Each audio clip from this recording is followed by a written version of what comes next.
Falta পুনর্নির্বাচনের result out হচ্ছে আজ এবং গেরুয়া ঝড় দেখা যাচ্ছে চতুর্থ স্থানে, যেখানে পৌঁছে গিয়েছেন তৃণমূলের প্রার্থী জাহাঙ্গীর খান এবং ভেঙে গুড়িয়ে গেল ডায়মন্ড মডেল।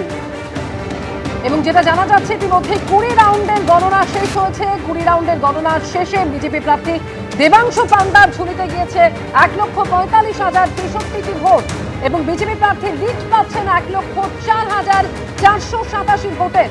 সেই জায়গায় দ্বিতীয় স্থানে রয়েছেন সিপিএমের প্রার্থী, তিনি পেয়েছেন 40,576 ভোট এবং তৃতীয় স্থানে রয়েছেন কংগ্রেসের প্রার্থী, পেয়েছেন 10,047টি ভোট। একেবারে চতুর্থ স্থানে নেমে গিয়েছে তৃণমূল, যেখানে জাহাঙ্গীর খান তার প্রাপ্ত ভোটের সংখ্যা 7,703। আগামীকাল ফের মুখ্যমন্ত্রী শুভেন্দু অধিকারীর জনতার দরবার। কাল সকাল 9টায় সল্টলেকে বিজেপি দপ্তরে মুখ্যমন্ত্রীর জনতার দরবার রয়েছে এবং কাল মুখ্যমন্ত্রীর জনতার দরবারে চাকরি প্রার্থীদের 4 সংগঠনের উপস্থিত থাকার কথা।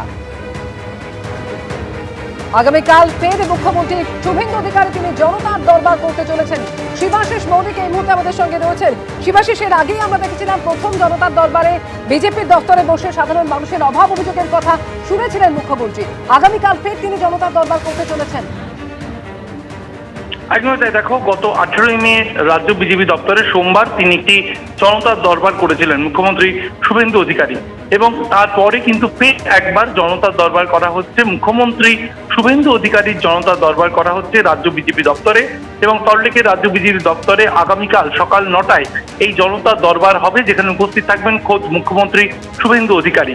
এবং এই জনতার দরবারে আমরা গত সোমবার যা দেখেছিলাম তাতে 40 জন মতো আবেদনকারী তারা এসেছিলেন, নিজেদের সমস্যার কথা সরাসরি মুখ্যমন্ত্রী শুভেন্দু অধিকারীকে জানিয়েছিলেন এবং তাদের মধ্যে বেশ কয়েকজনের সমস্যা সমাধানের জন্য ইতিমধ্যেই সংশ্লিষ্ট দপ্তরকে জানিয়েছেন মুখ্যমন্ত্রী শুভেন্দু অধিকারী। সেই তথ্য বিভিন্ন মহল থেকে সামনে এসেছে।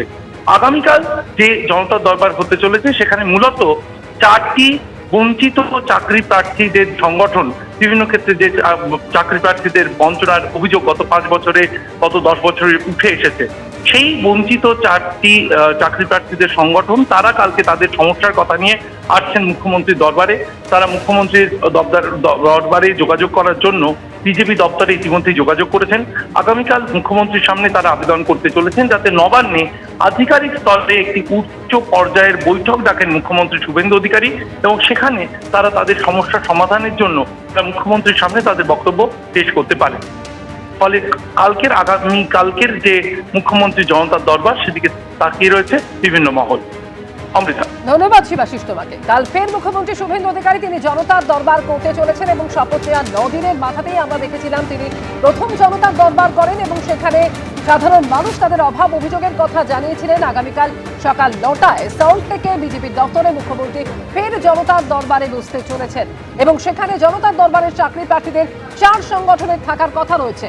নবান্নে বৈঠক চেয়ে মুখ্যমন্ত্রীর দ্বারস্থ হচ্ছেন চাকরি প্রার্থীদের 4 সংগঠন। এবিপি আনন্দ এগিয়ে থাকে, এগিয়ে রাখে।